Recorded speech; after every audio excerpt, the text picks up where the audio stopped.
When you are forced, and I quote the word forced, I'll go into this in more detail momentarily, but when you're forced to step out of your comfort zone because of family and social obligations, as you can imagine, the pressure rises, the pressure to perform, to be heard, to hold everything together, to be seen in a certain way, or to avoid shame or feeling criticized.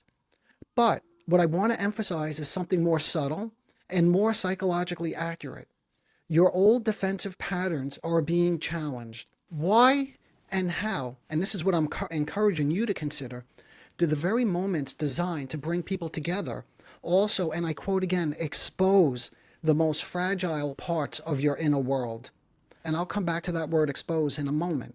I'm focusing on exposure because the very strategies you relied on to steady yourself, the internal places you retreat to when you feel overwhelmed, they become much harder to access. This is where things can feel especially destabilizing. Narcissistic defenses aren't only about grandiosity or entitlement. They're also about preserving a sense of safety inside oneself.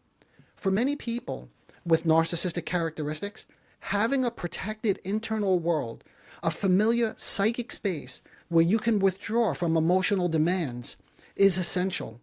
It's the place where you regulate, where you restore your equilibrium, where you escape the feelings of being, again, I quote, exposed. During the holidays, that safe internal territory becomes harder to maintain. And I quote, psychic retreat. And don't worry, I'll come back and I'll describe what I mean by this concept in a moment.